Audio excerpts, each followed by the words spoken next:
Hi guys, it's Sabitech here, and today I wanted to share with you the new arrival for my rack and my home lab. It's the Deskpi Rackmate T0, which, as you can see, I've got the T1 back here, which is currently running all of my production kit.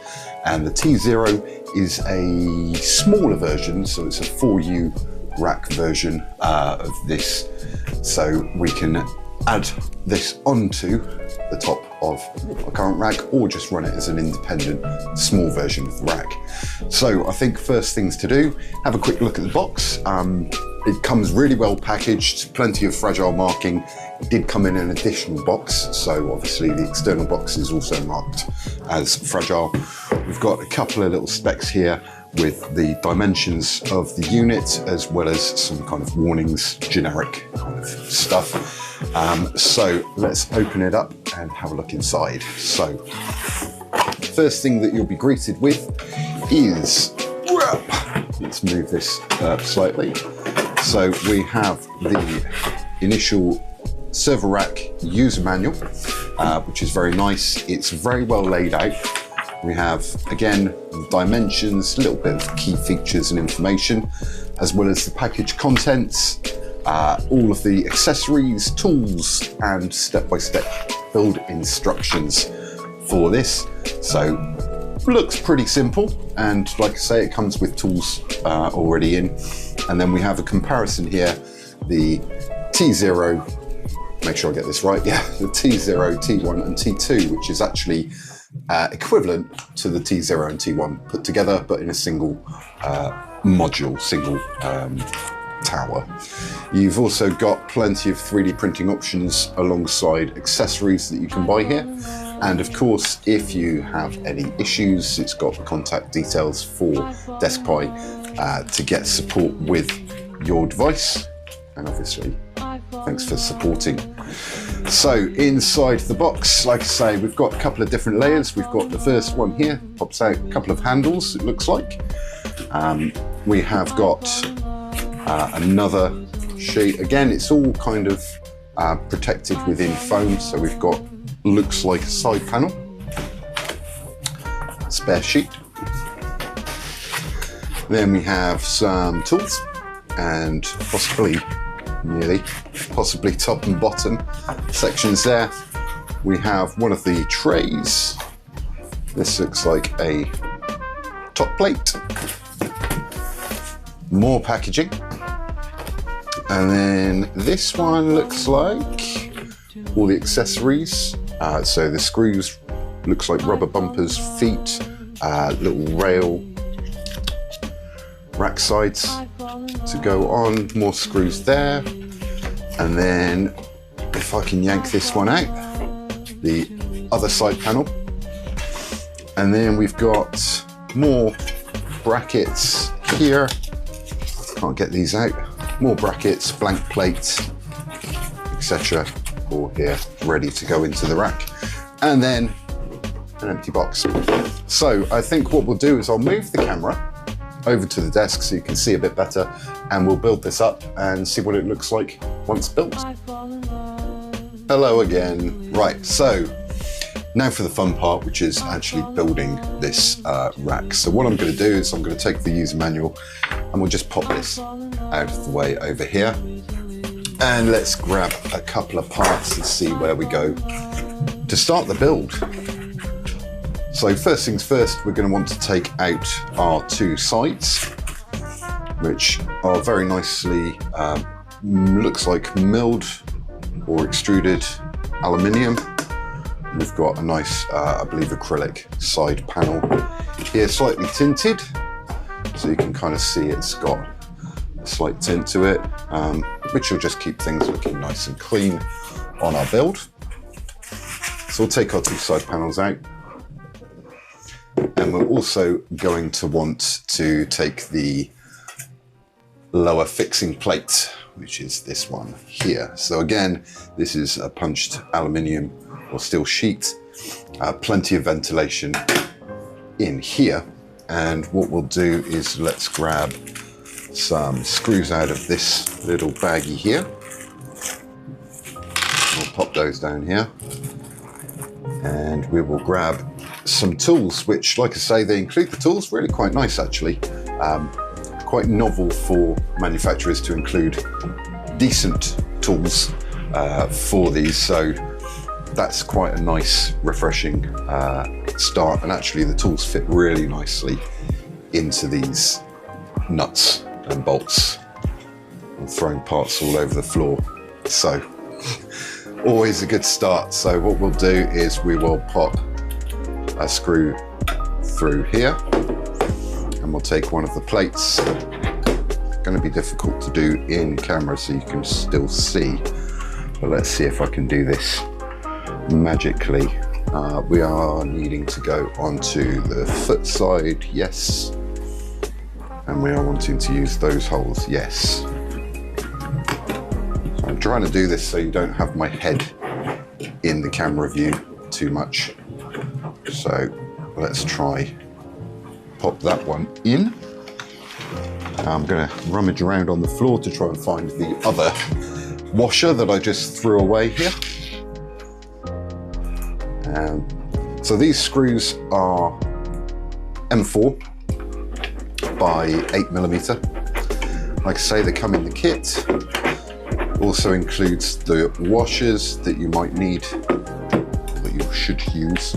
It just, I mean, structurally and technically, it doesn't make any difference if you use the washers or not. It just adds that extra layer of protection for the bolts going into and through the metal frame here. So we'll pop that one in there.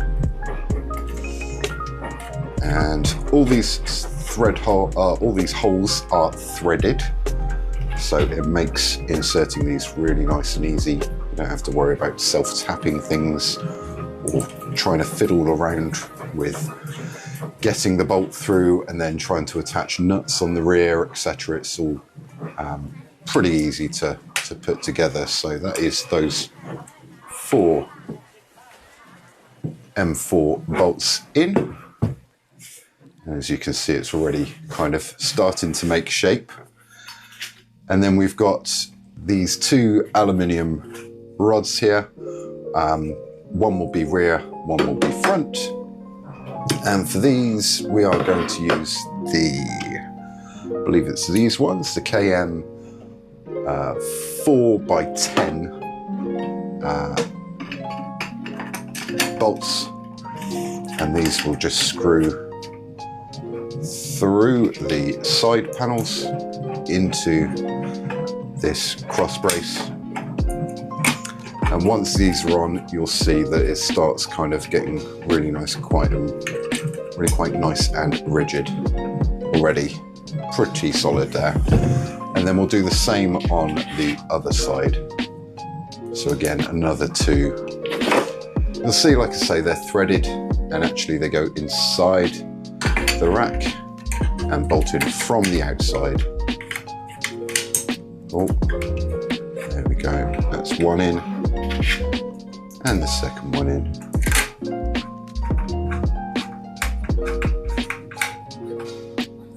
Oh, need to just push that into place. Fitment on this is pretty tight, which is a good thing, but it does mean that when you're trying to film a video, you need to pay attention to actually what you're doing and make sure that you're doing it correctly. The next step on this is taking the acrylic top plate, which will just rest on the top here. Again, plenty of ventilation through that section. And we will also grab the handles, which I've put over here. Again, more aluminium. And it sounds like a lot of metal, but it's aluminium, so it's nice and lightweight, and they've used the same size, again, like say, I've seen I haven't changed size screwdriver. All I've been doing is just literally going from one bolt to the next, and they all use the same threads and same size heads. These bolts are the KM 4x20mm, so a little bit longer because they're going through the handle, through the acrylic, and then into the body of the rack itself. Now, obviously, when you're doing these top ones up, I mean, these side ones you can do however you like. It's one of those things. The top ones is going through acrylic. And as you know, plastic and tight bolts don't always play nice.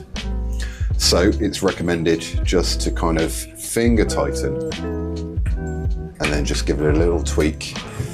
You don't want to be cranking down on these because it will split the acrylic, and that's on you, not on this. It's, I mean, acrylic is acrylic basically. It's kind of, by design, it's plastic, it's light, and there is your basically formed rack. So this, like I say, is a 4U rack. It's 10-inch wide, or half rack, compared with the 19-inch versions.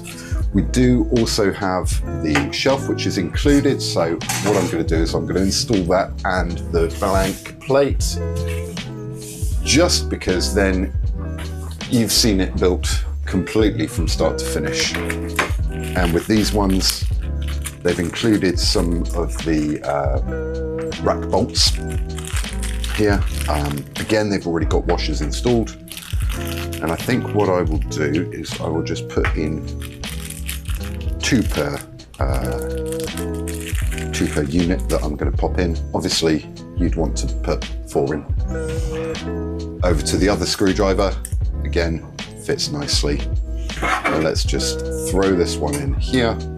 Should we go in this one? Trying to decide where we want to stick this. Let's go in here.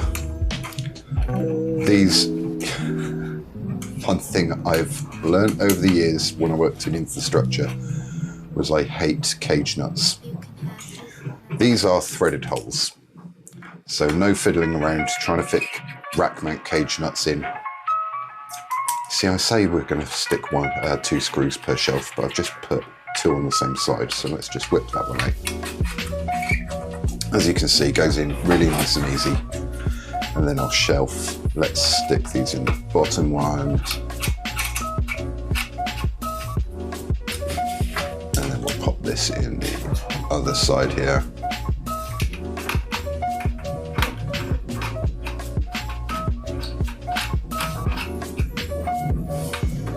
There you go.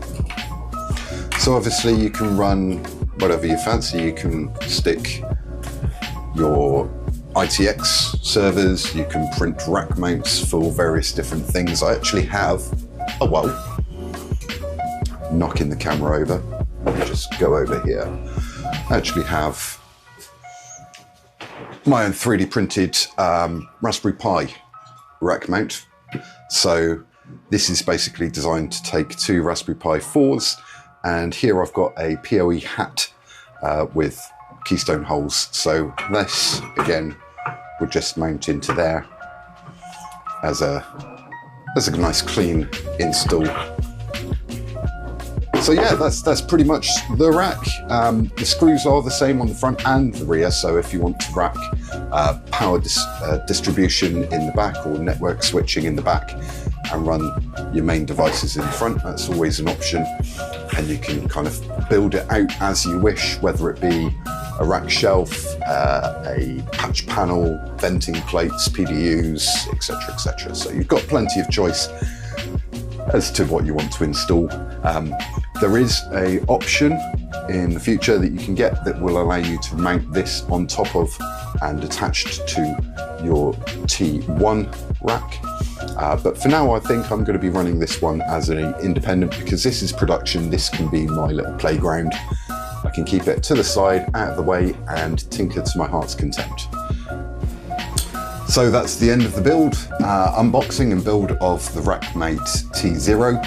And obviously I'll be doing further updates with what I've decided to do with the unit, and I'll share a couple of links with you guys, and perhaps some models as well if you're interested, to show how I've mounted all of my kit into this.